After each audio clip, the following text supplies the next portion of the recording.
This is Kylie speaking, and if you are on Snapchat, you can get a little preview of the lunch that we've just eaten, which has been provided by Binny and her husband.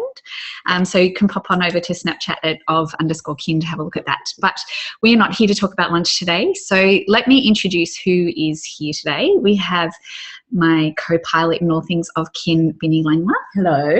Hello, Master Chef Binny Langler. Thank you. And you probably won't hear much from me. I think these two ladies, between the two of them, are going to have it all covered. But I always nominate myself for special comments. So I might just chime in from the background. We so love those comments. And I'd love to introduce you to Serry, or Rochelle. Serry is her formal name, but I know her as Roch. Hello, Roch. Hi.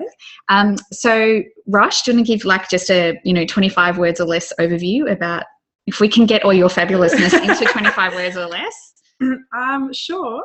I have a marketing consultancy called Think Hatch Marketing and Communications, which is an agency that's been functioning for about 4 or 5 years,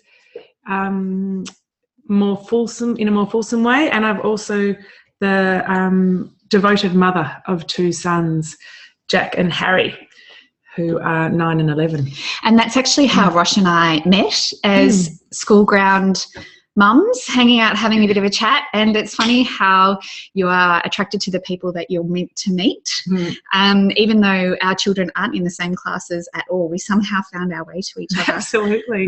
We were slightly guided by, I can't believe you two don't know each other. Which is always fantastic. But today we wanted to actually have a bit of a chat about the things that matter. And this is actually based on a talk that Roch and I gave to a whole bunch of school mums for our Mother's Day fundraising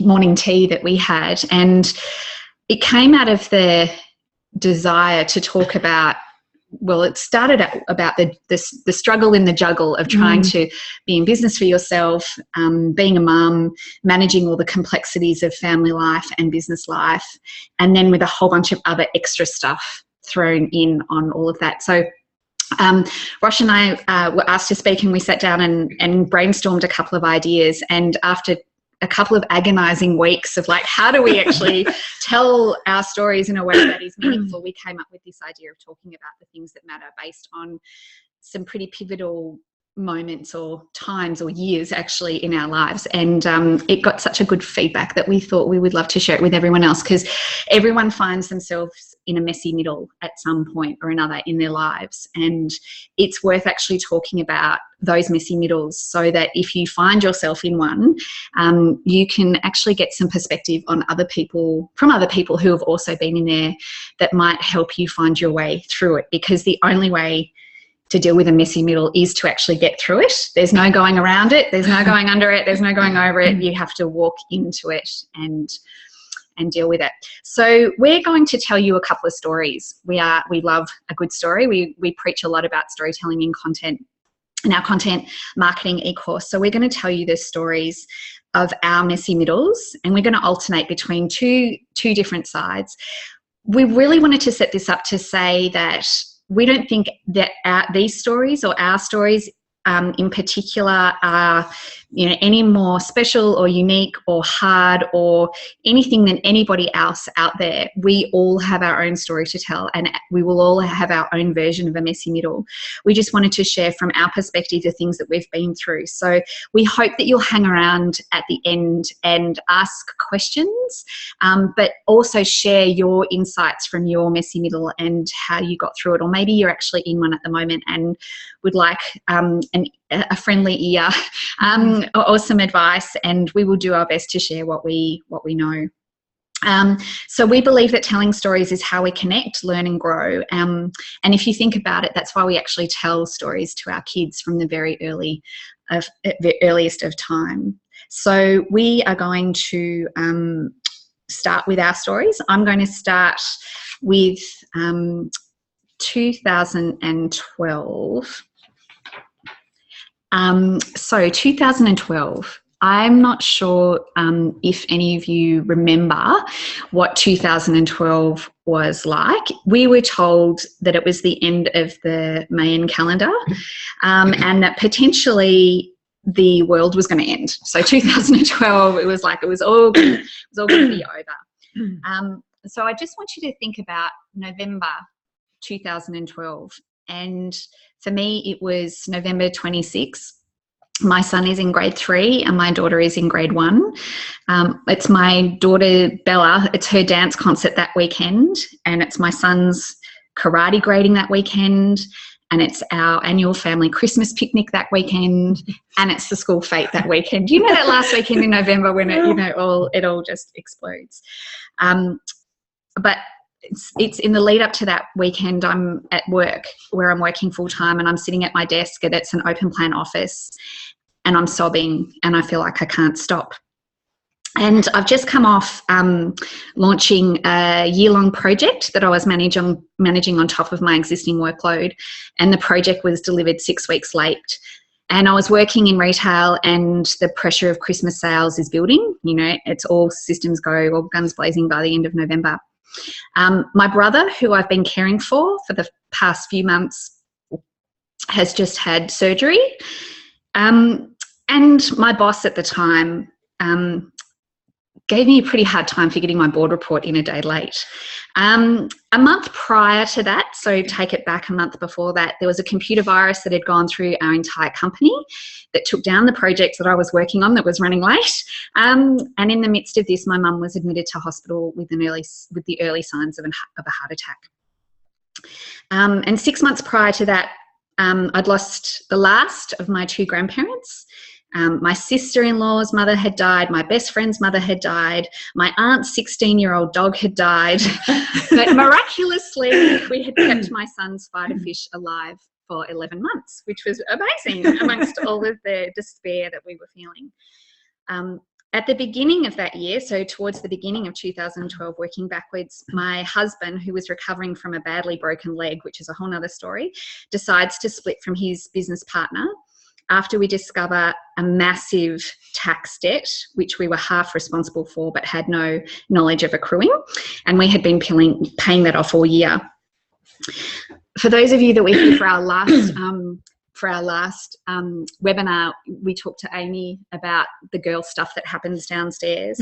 And throughout 2012, I had what I thought was recurrent thrush and various tests for undiagnosed stomach pain. Tragically, my hairdresser tells me that the time for hiding my greys with just highlights is over. So my body is also feeling the stress. And I have my psychologist's phone number on speed dial. Whoa. So that was 2012. That's the setup of my story. Now I would like to hand it over to Roch. Hi. So my story commences, it's 2005. We're a few months home after 6 glorious years living in London, and we're adventurous souls, so this is a life experience that has completely ticked all of our boxes. Our careers have flourished, relationships blossomed, and our first son, Jack, was born. Boozy welcome home drinks, and oops, we made our second son a few months sooner than intended. Pregnancy progressed really well. Harry was born in 2006, just another little magical moment to enjoy. Fast forward a few weeks and we're preparing to move into our new home. So we've landed back in Melbourne. I develop a persistent shallow cough. It's so insignificant in amongst baby bonding and toddler taming that I don't actually even notice it until a friend points it out to me. My father, a doctor, then checks my swollen glands, and then he checks them again several weeks later. They're still up. I'd like you to go see someone, he says, and he has a look on his face unlike anything I had ever seen before. He's quite prone to pessimism, so to be honest, I still didn't think much of it. Off I went to meet the specialist GP who sent me for a CT scan. And then I returned to the doctor a couple of days later, 8 a.m, on my birthday, mind you, and she tells me that she's afraid I have Hodgkin's lymphoma on my birthday. What? Cancer? But I'm happy, healthy. That's my gig. I'm the happy, healthy, cheery, positive chick with the curly, long brown hair. I'm her. Not anymore. Stephen and I exit the doctor's room. Stephen is my partner. And we stand in the street in each other's arms. As you can expect, we sob and sob and sob. And we hug each other and we just sobbed some more. There wasn't much else we could do in terms of reaction at that point. And then we pulled ourselves together and we drove home. And we didn't really need to say a word when we saw my parents. We just looked into each other's eyes, and then they streamed tears, and then we all held each other, and it was incredibly sad and confusing and distressing. And then after a few deep breaths, we talked about next steps. And the following day I started chemo. And the following day I had to stop breastfeeding my beautiful baby boy. It was tough. We really should have put a box of tissues on the table. Oh, yeah, for me, I haven't heard these stories in full, and I've got tears welling in my eyes. Oh, you should have seen the room when we did it last time. Yeah. So that's kind of the setup. That's Act 1 of our stories. And again, we don't think these are particularly unique or special, and we don't tell these stories to be downers, but we know that everybody listening has stories to tell like this of both heartache and joy. So we tell these stories to connect with each other. So what happened next? Now I'd like to tell you kind of how we got out of those situations, or what we actually learned out of that situation. So when you're in the messy middle, it's really hard, but it's also where the magic happens. So what actually happened on the first way that I was actually able to kind of go, right, it's November, I'm sitting at my desk and I'm sobbing, was I actually reached out to a friend and said, I'm having a really hard time. And I actually said that I needed some help and I didn't know what to do. And I actually got texted back to me what I thought was a Buddha quote, which I later found out was a fake Buddha quote. So fake Buddha actually really came to the rescue that day. And the fake Buddha quote was that you can search throughout the entire universe for someone who is more deserving of your love and affection than you are yourself. And that person is not to be found anywhere. You yourself, as much as anybody in the entire universe, deserves your love and affection. So I didn't care that Buddha didn't actually say that. I was quite happy to take that and say, that's absolutely right. I really needed to start treating myself like my own best friend. And I had this moment where I was sitting outside of myself when I ran off to the toilet, not being able to stop crying. And I just sat there and I read this quote. And when I was outside of myself, I thought, if I saw my best friend going through what I'm going through, what would I wish she would do for herself? And the minute that I asked myself that question, like if I was my own best friend, what would I do for her? I knew instantly that I needed time off. And not just a short break, but significant space to recover and to take care of myself after a pretty full-on 12 months. So I actually went back to work and I asked for 3 months off, which I knew was a real long shot, but I was going to go for it anyway. I actually ended up getting 5 weeks off, which was way more than I thought that I would get. And when I did go back to work after that 5 weeks, I went back part-time. So I learned that it's hard to be kind to your others. It's hard to be kind to others without resentment, judgment or pity when you can't be kind to yourself. So my first lesson in that messy middle was to be your own best friend and to ask for what you need. And self-kindness really matters. That's a beautiful lesson from the messy middle. I think we could probably all take away a lot from that one. I suppose one of the significant things for me was that I had to stop breastfeeding my second son to start chemotherapy, and it was a non-negotiable. It wasn't what I'd choose for myself. It was just how it had to be. I held my 2-month-old tightly and I cried, and I took a deep breath and I handed him to his dad to see if he'd take the bottle. And I felt really sad to the depths of my souls. My heart ached. I really felt powerless. And then, to be honest, I let go. And I think that was probably, interestingly, the hardest thing about my cancer diagnosis, aside from the symptoms of chemo to some extent, but and to be true, one of my greatest life lessons.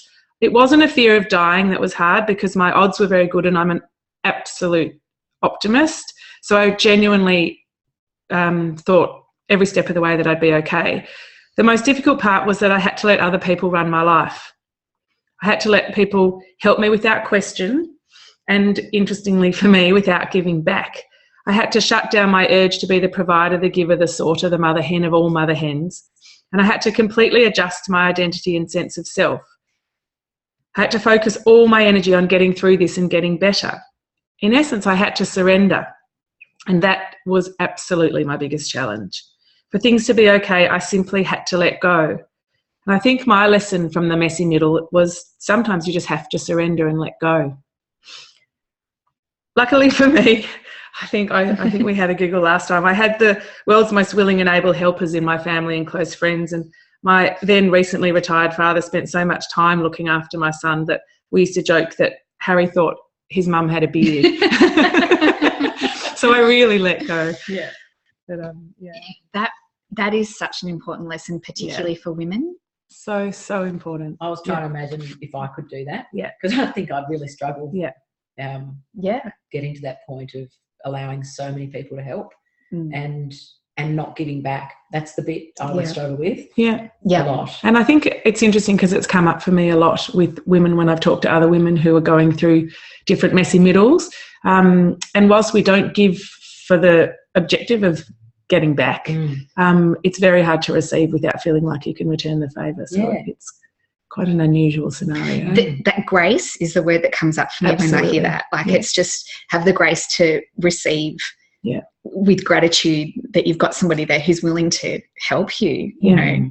Yeah. And for women, I think we're always just about trying to make it better for everyone else. That just hits our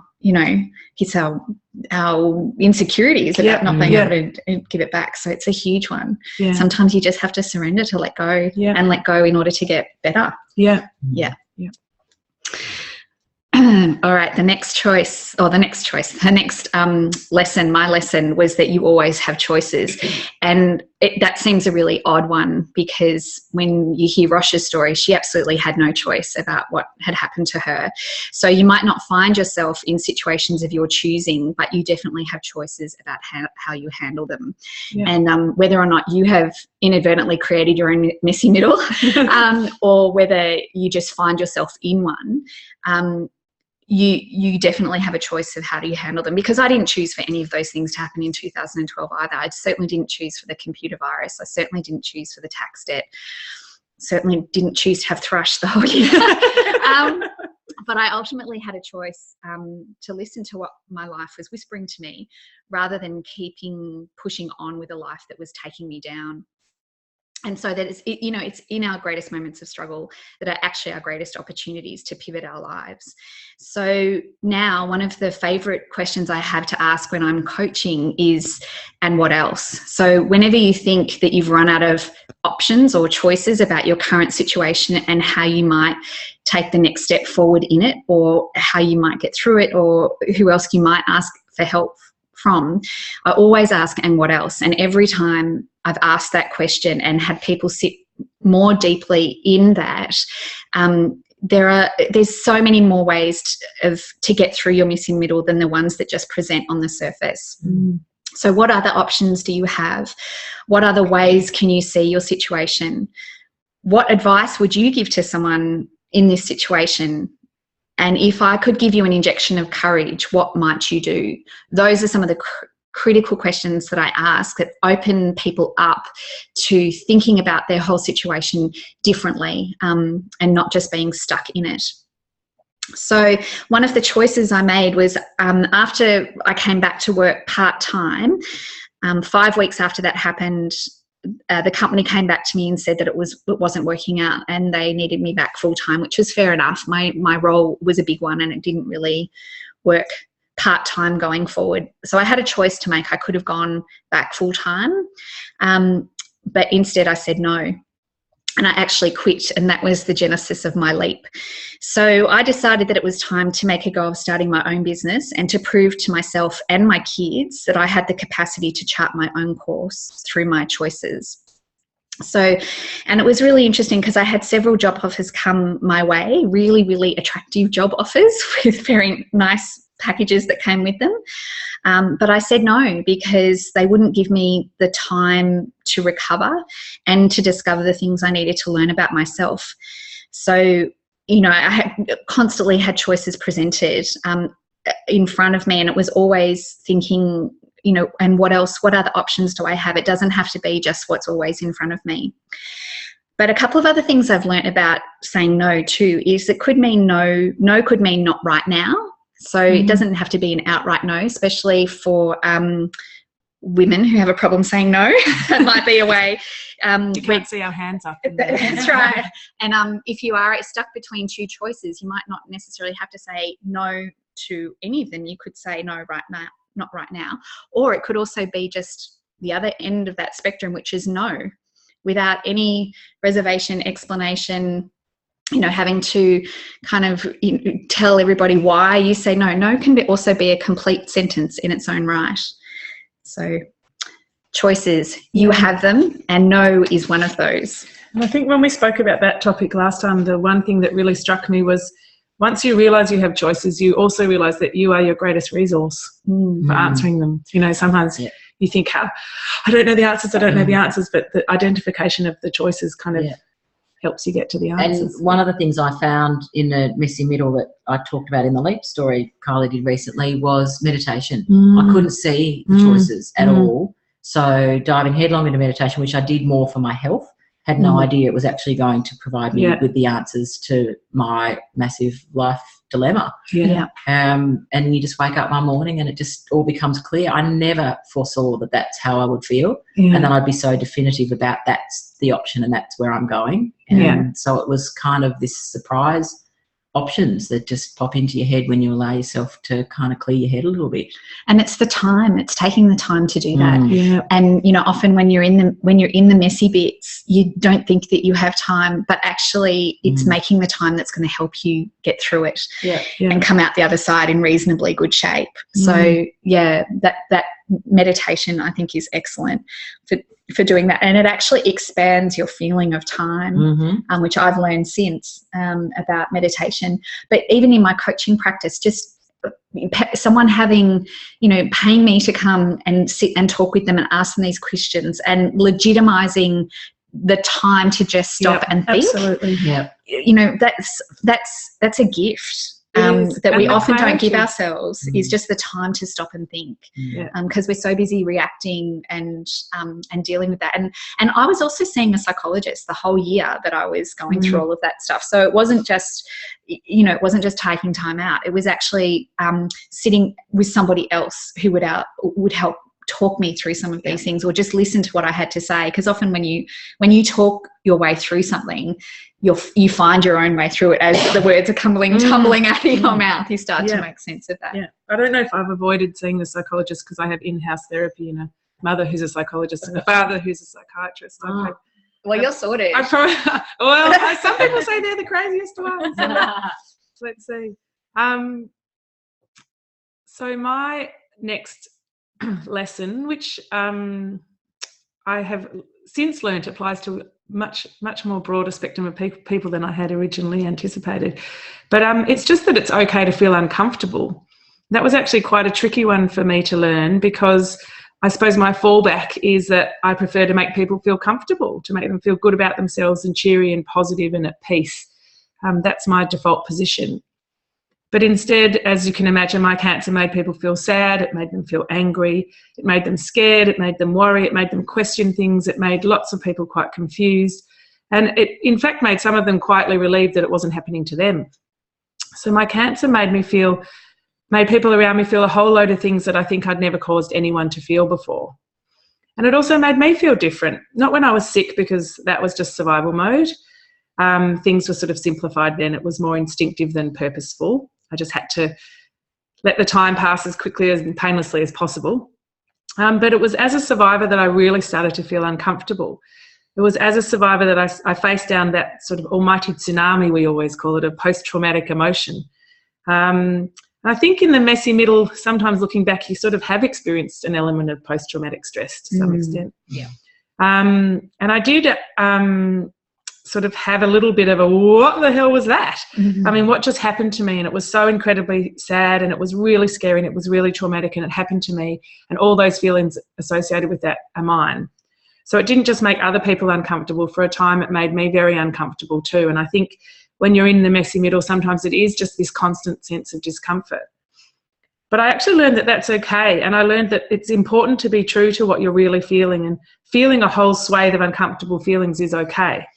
And we don't need to be a little Miss Happy Cherry Pants all the time, which I think was sort of my Pressure's off. Pressure's off. And that's okay. And I think that was just a really important lesson for me, that you sort of have to really sit and immerse yourself in some of that discomfort and understand that it's not forever. This too shall pass. But if you don't really get in touch with what it is that's uncomfortable, it's very hard to make those choices and get that clarity at the end. So it's okay to feel uncomfortable. That's right. And we're so keen to want to get to be comfortable again that we can also downplay those feelings, either not acknowledge that they are really as kind of as strong or as overwhelming or as hard as they are. And, we will either try and numb them or move out of them much quicker than perhaps what we really need to.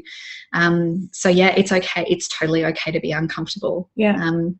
And helping people that can help you get through that is really important, because you don't have to do that alone. Absolutely.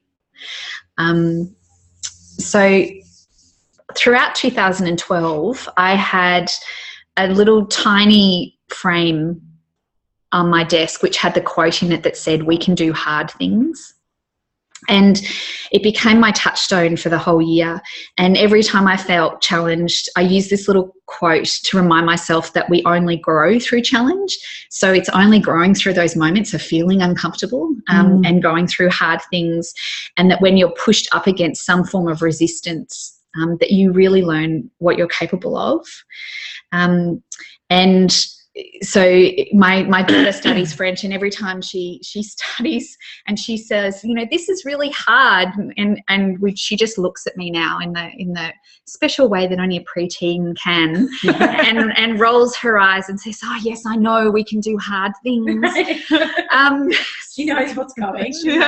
So understanding that life does get hard, and that we can do hard things is a guiding principle. It's an organising principle in our house that teaches resilience. We don't just give up when things get too hard, because we know that we can do hard things. And the idea of actually doing this webinar and doing this talk in the very first place was also a reminder that you don't have to do it alone. So you don't have to do those hard things alone.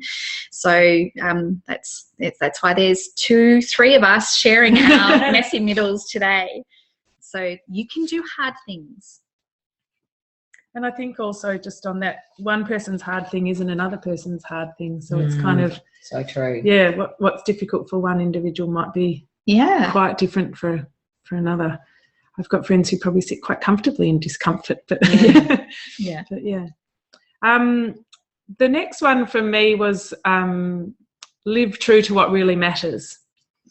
When I was undergoing treatment, life was stripped bare, and I didn't really have the health or the headspace for much, so I focused in on my family and getting well, and that was it. And when I simplified life to that extent, it became abundantly clear to me what mattered most. It's as if those things that were enlarged through a magnifying glass were all the things that mattered, and then the things that didn't matter just didn't even make it into the picture. I didn't really have to try. I felt it wholeheartedly. It was really, really abundantly clear. And I love this quote by John Kabat-Zinn, who's a leader in the world of mindfulness and healthcare. And he asked, the little things, the little moments, they aren't little. And I think that's when you can start to identify what those little things are for you, that you can live a life that's true to what really matters most. And as I rebuilt my life as a survivor post-cancer, I really remained focused on those little things that mattered to me most. And I became really clear on who and what I valued and what I truly believe. For any of you who have experienced the Old Kin course, you'll spend some joyful time developing what you believe as well. The choice to frequently check in with my values and my priorities in order to guide my decisions still permeates all my life, from my work to my family and my friendships, the way in which I choose to give of myself, and also just the way in which I spend my time. It's not always easy, though. I must admit, I still check in at times with making sure that I am living the life that is in accordance with what truly matters to me. And sometimes there's a lovely quote from author and poet Ian Thomas, and he says, the world will drag you by the hand yelling, this is important and this is important and you need to worry about this and this and this. And each day it's not up to you to yank your hand back. It's up to you to yank your hand back and put it on your heart and say, no, this is important. And I think even if you do the best that you can to live true to what really matters, after you've been through a messy middle, sometimes that gets even more, perhaps more clarity. And it was so interesting because the little things idea, and I was in 2012, in this year, I had started every day looking for just one little thing that made me feel good in the midst of kind of the chaos that was unfolding around me. And I actually posted on Instagram. So it was the little hashtag was do 2012. And each day it was just one little thing that made me feel happy, or and it was a gratitude practice perhaps before I even knew what a gratitude practice was. And it might have been just going to that cafe, that new cafe that had just opened up, and just getting a coffee there for the first time, or just you know, having a nap in the middle of the day, or going home and having a bath, or wandering around the bookshop, my favourite bookshop, for, you know, half an hour. It didn't necessarily cost anything. It didn't necessarily rely on anyone else. One day when I was in the middle of website testing, which is, if anyone has ever done that, it's the most tedious, boring task. Much respect to the people who actually do that full time. I went out and got myself an ice cream from this great ice cream shop just to get me through the day. So you know, those little things actually really accumulated to say, what am I going to do today that is going to feed me in some way, to make, you know, to perk me up. And really, I think also taking the time to notice them. Yes. Like if you're cultivate them, actually, you know, look for them. I had it yesterday with my 3-year-old, and she had her shoes on the wrong feet. And I said to her, oh, darling, your shoes are on the wrong feet. And she just looked at me and said, it doesn't matter, Mum.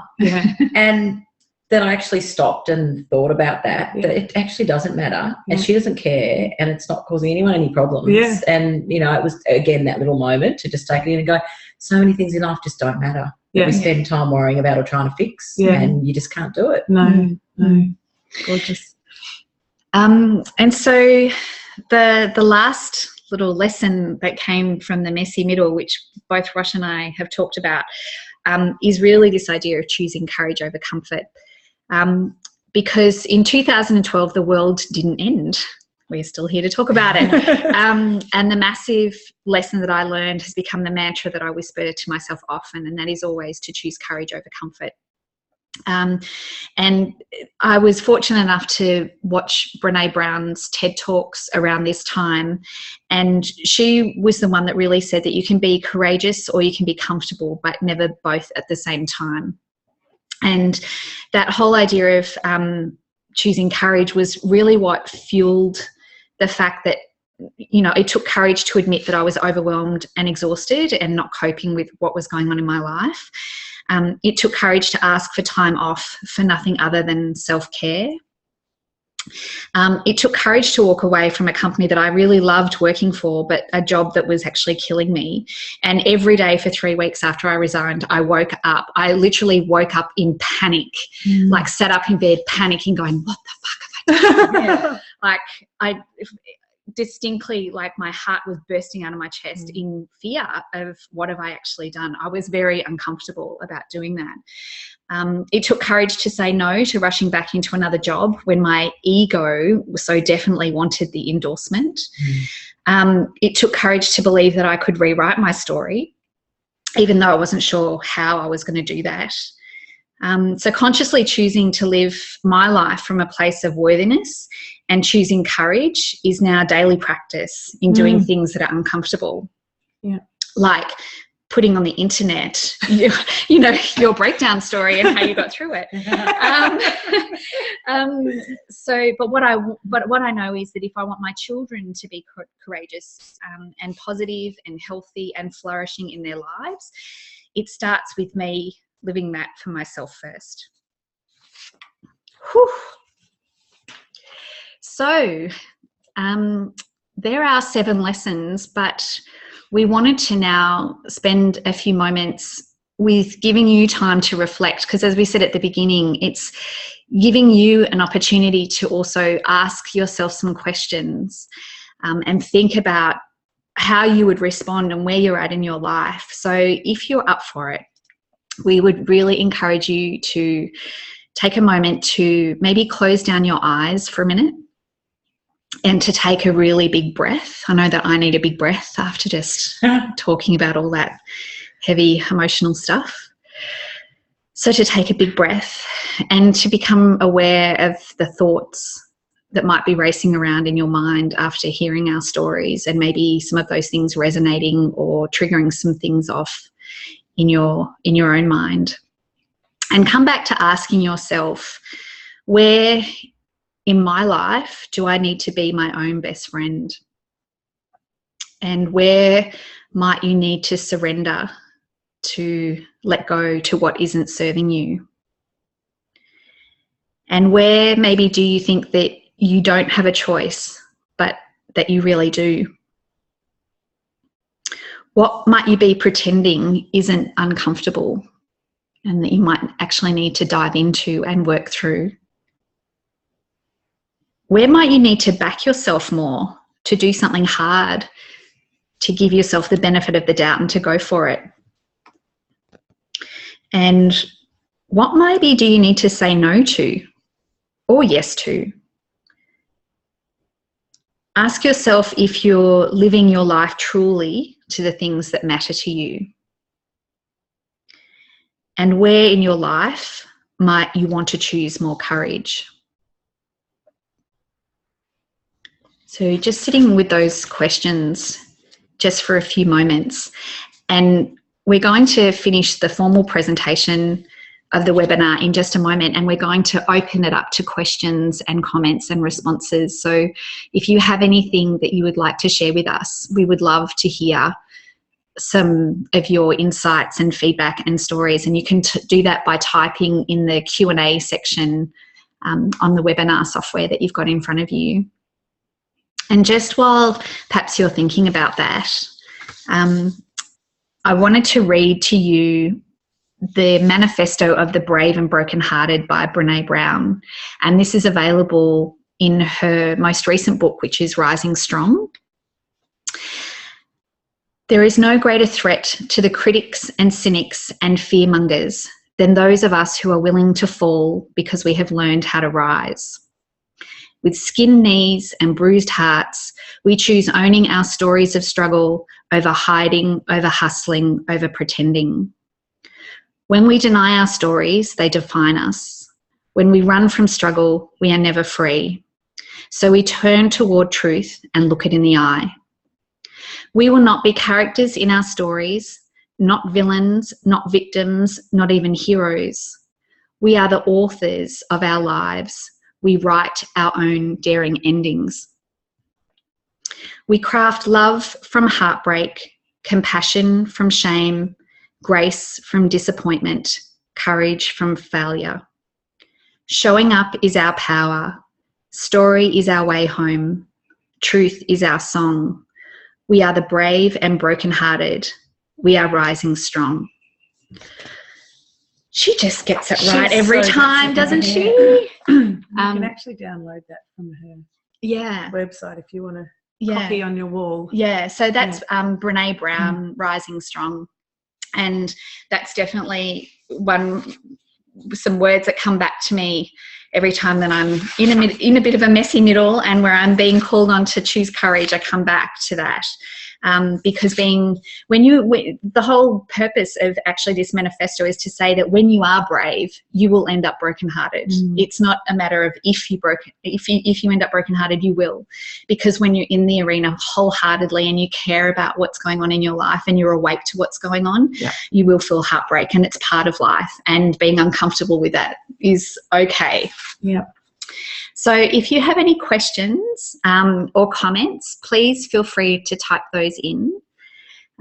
We actually got a question from somebody prior to the webinar who had some questions, and she was asking, how do you get out of the mess associated with getting stuck in the thick of it? And how do you move out of it? And how do you get perspective and what works? So, I mean, we've talked about a few of those things already. I think that one of the big things, though, for me was being able to take some time out. So when I was in the middle of it and I asked myself, you know, that question of what would I wish my best friend would do for herself if she was me right now, and that instant hopping question that came into my head was, you need time out. And it was actually having that 5 weeks away that I was able to, we went to Tasmania actually for a week, just my husband and I, and we sat, you know, with this beautiful view in Freycinet and just talked about, you know, what might this year look like and what were some of our choices and some of our options. And that was the thing that I think really garnered enough confidence and strength and re-energizing me to say, actually, I can kind of get myself through this and get out of the other side, but it's going to be different. And here's how it's going to be different, even though I didn't completely understand how it might be. But for me, it was that time out. And it might, you know, for me, it was 5 weeks. For some people, it might just be an afternoon. Or, I was just about to say, the time, you might not always have the option of having more time out than you know, as much time out even as you may feel like you require, but even just an hour to sit quietly and allow yourself the time to get into the headspace where you feel more in control, or at least in control enough to identify the choices that are available to you, let alone making the decision, but just to identify the choice. And it's sort of strange because when you're in the middle of the messy flurry and the pressure's on and it's all being pulled in 20 different directions, I think you envisage that if you look at today, there's no way I could find an hour, but actually finding that hour can save you 50. Because once you've got the clarity, you're terrified of saying no to someone. That, or you don't, and you don't even, you can't prioritize even that need highly enough to pop it above everything else.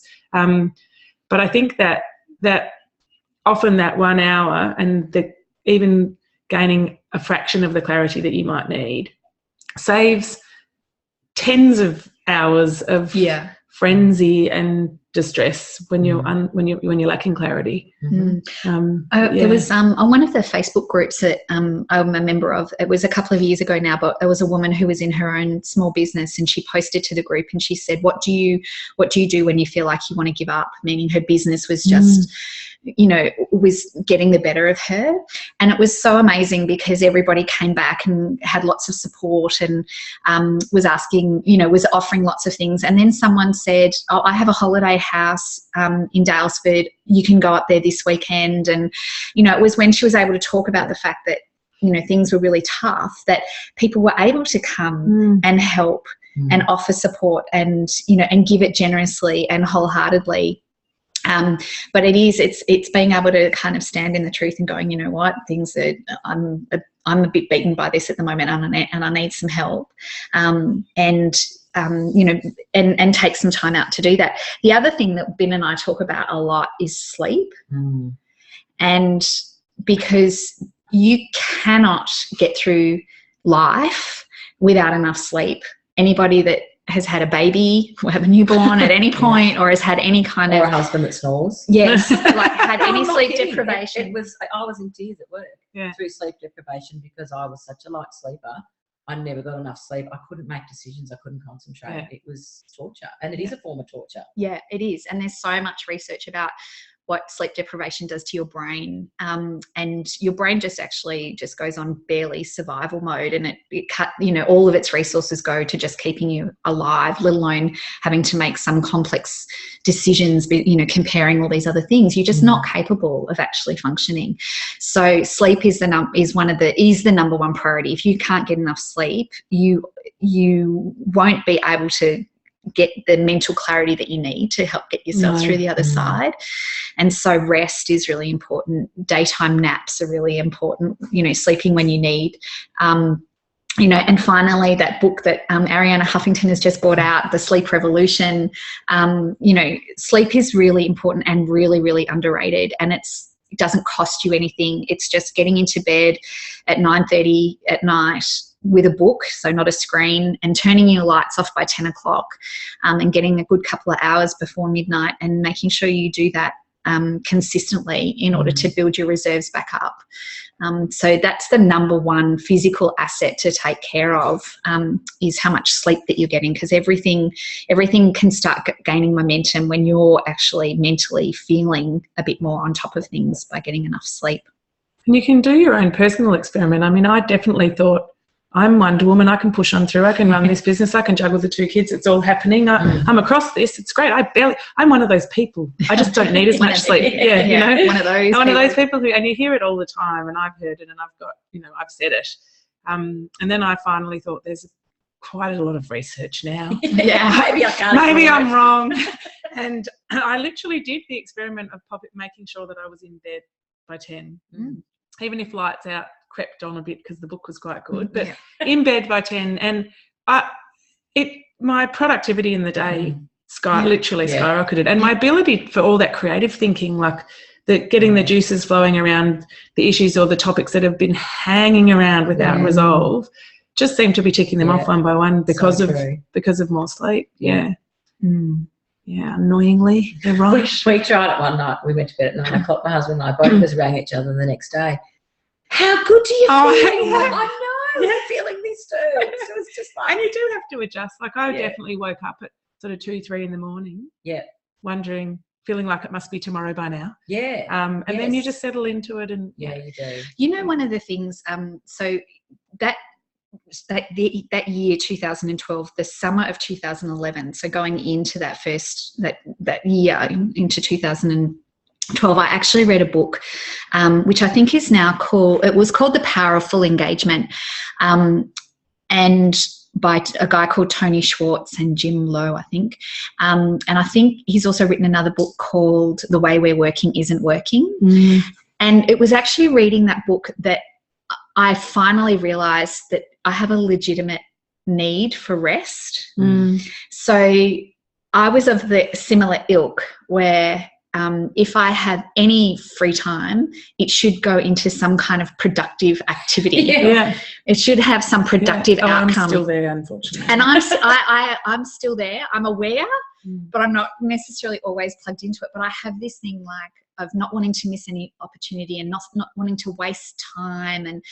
But it was actually reading that book that when you actually have a legitimate need to rest in order to recover, in order to come back and go through the next, 8 hours of work, you actually need downtime to rest and recover. And, if you look at the way that football teams train, any high performance athlete doesn't train solidly at their peak performance for 8 hours a day for 5 days a week. Their training schedules, they have on seasons and off seasons. Even during their training season, they have periods of intense training followed by periods of intense recovery. So and we're human beings, we're not computers. We're designed for periods of challenge that are matched with periods of rest and recovery. And that completely kind of revolutionized the way that I thought and recognized that I needed sleep, and recognizing that sleep and rest and recovery are legitimate human needs.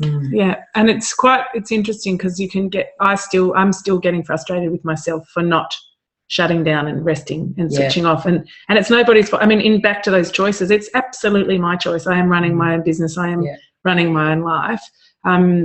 And I'll get to the stage where I think I'm worn out and I reflect back and I think you had a chance to rest. So pick it up now. Rather than bashing myself over the head with it now, I'm like, okay, starting today, how do we build the rest back in? Because I sometimes project that I can do it all, but it's just and it's challenging. It's challenging to slow down and achieve that complete contrast to the rest of your days. Yeah. And I think if you've got school-age kids, as much as school holidays can be a total pain in the ass, they're actually a blessing. I love it. The change of routine. And I see the school terms as kind of like work sprints where it's on, for the next 10 weeks things are on and I'm focused, but at the end of that then I've got 2 weeks where I'm not taking clients and it's, we'll get away for a couple of days and we'll break that routine. No lunch boxes, no school uniforms to watch, none of that.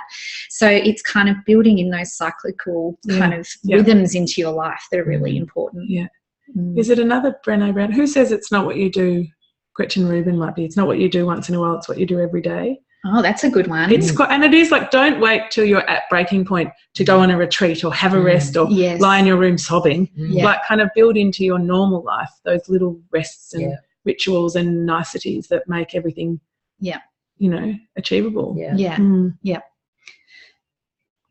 So we've got Emily has got a question for us, and it was in reference to me mentioning about meditation earlier. And she said that I read this extract this morning and think it really resonates with taking time to breathe during the mess. And she's put a link in here to an article which we'll try and get out to everyone, because I don't think you can see these questions. Yeah, I think one of the issues is we often think that when we're in the messy middle, we don't have time to do anything other than just deal with the messy middle. Yeah. But it's like what you were saying, Ben, in your leap story when you wrote about that. It was taking that time off and actually doing meditation. Yeah. And I mean, it was only I had no plan to do meditation. But I found a book that had clearly somehow been sitting beside my bed, and I'd never noticed it because I was in the messy middle, and you don't notice much when you're there. About how to meditate, and I picked it up and went, oh, this is interesting, and I had nothing else to do, so I thought, I'll try it, and it was just the best gift ever. And it literally saved me. And even now I've consciously gone back to meditating now, and the clarity that I found once a week, I do a group meditation on a Thursday night, and my ability to make decisions and to see options for me that I was not seeing before is miraculous. Yeah, I've gone back to the practice. Like, you can do 10 minutes in the morning, and that's what. I think the interesting thing is, and it's not the same for everyone, but aside from achieving the clarity and everything else, the actual practice of being gentle on yourself and not judging yourself and letting your thoughts come and not judging them, that if you can, that also is beneficial if you carry some of those attributes outside of the meditation experience into, so that thoughts might pop through your head during the day and you think it's not the end of the world, that's okay. And going back to being your own best friend. Well, one of the things that I was experiencing was I was starting to have my panic attacks, which I hadn't had before, and I mentioned these to my counsellor, and the things she said to me, she said, when you feel like that, like when you're feeling like, you just, everything's out of control, like you can't stop, your heart's racing, and your emotions have just taken you over. She said, I want you to stop, and I just want you to, wherever you are, just be really still and just notice 5 things that are going on around you. So, I remember I was walking down the street once, and when one came on, and I just stopped and I just started looking at the trees and the shape of the leaves and the color of the sky, and the how big the branches were, and it's that emotionally unhooking out of the panic that's actually setting in, and how all of that was taking over. And that is a meditation. You can do a walking meditation where you're just mindfully aware of everything that's going on around you, and you get outside of your own thoughts or of your own messy thoughts for a moment, and just put some space in between yourself and those thoughts, and recognizing that a thought is just a thought. It's not reality. It's not a truth. A thought is just a thought. So it can come and it can go and it can pass, and it doesn't have to settle in us. We can actually just go, okay, thank you for coming, and just move it on. So that mindfulness, meditation, breathing, just being aware, unhooking, calming down that monkey mind, creating a break through it.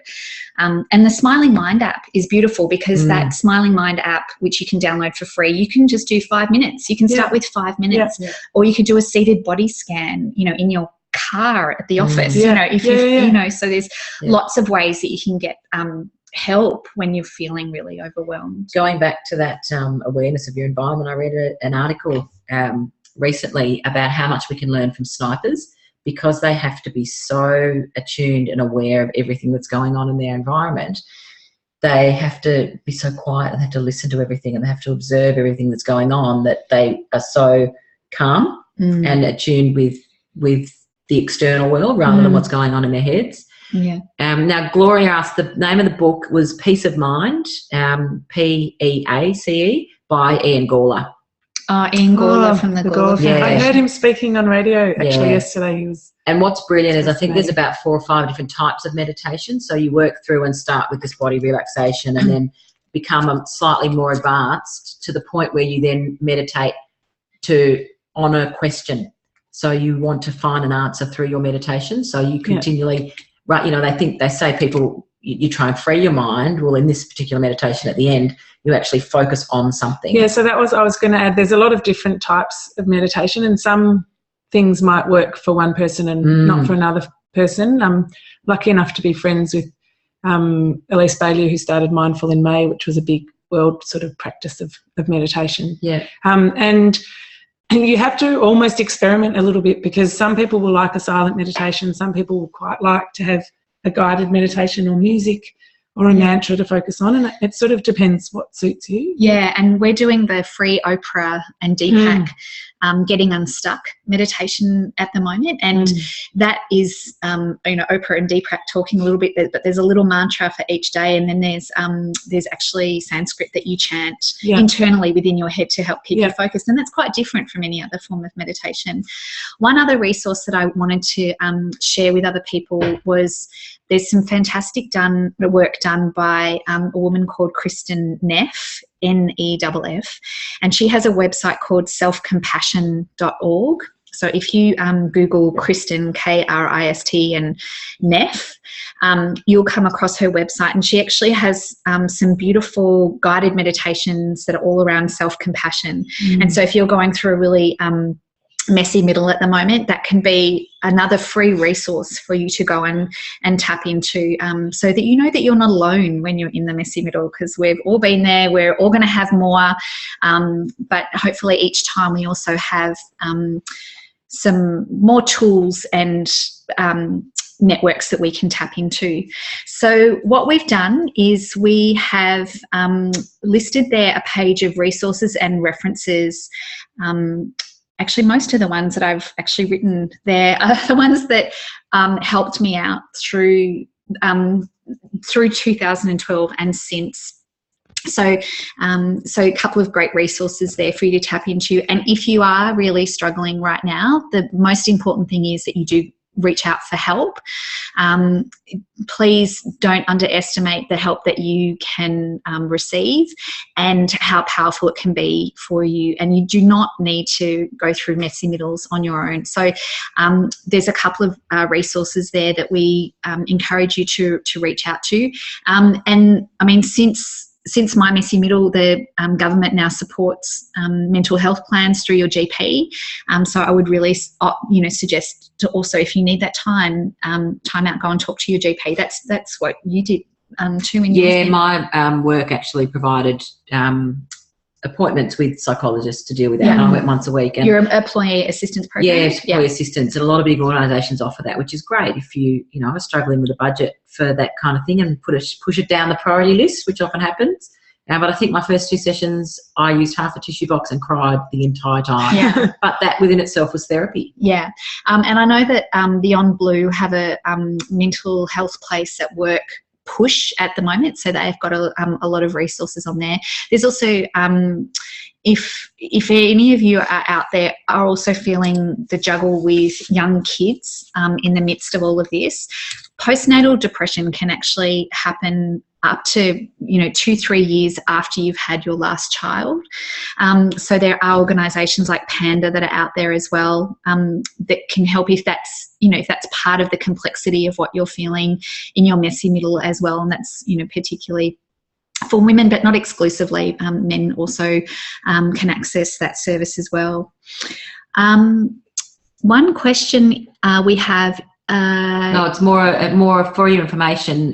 Beck, who's online, has said there's actually a mindful self-compassion retreat on Sunday the 23rd of October to Thursday the 27th in the Yarra Valley, teaching Kristen Neff's content. Oh, that's fantastic. Thanks. Anyone want to get together and have a weekend or more than a weekend away together? It's amazing. Thank you so much for everyone for listening. Thanks I loved hearing your stories. I've just heard more details of Kylie's that I hadn't heard before, but Roch, it was beautiful hearing your story. Thank you. I think one of the most astonishing things about when we did this live, obviously last time, we were in a room full of women whose faces we could see and who also then responded verbally afterwards quite spontaneously and much to our sort of surprise, was that the power in the sharing gives others the opportunity to also share, which is sort of a little bit tricky in this format, but certainly you don't share for the sake of hearing your own voice. No. And, you know, for retelling your tale, it's kind of that in the sharing, hopefully there's some validation of, hey, you know, we've all got our messy middles and it's fine to experience them and share them fully. Yeah. So it's a pleasure to have been able to do this today. Yeah. So thank you so much for listening. If you've still got any questions or queries, feel free to drop us an email afterwards. This will end up going online, so you will have an opportunity to leave a comment when it's popped up online at ofkin.com as well. Or share it with your friends who you think might need to have a bit of a listen. Absolutely. Share it around, because like we said, that we share it so that we can support each other and know that we don't feel so alone when we are in the messy middle, because we've all had that. So thank you so much for everyone for listening, and if you need some extra resources, please make sure that you reach out to those people and those organisations that can help, because you will get through the messy middle. It is only a middle, it is not an end, and you will come out of it the other side, and maybe share your story with us as well. So have a great rest of the afternoon, everyone, and we will see you online. Bye. Bye. Bye.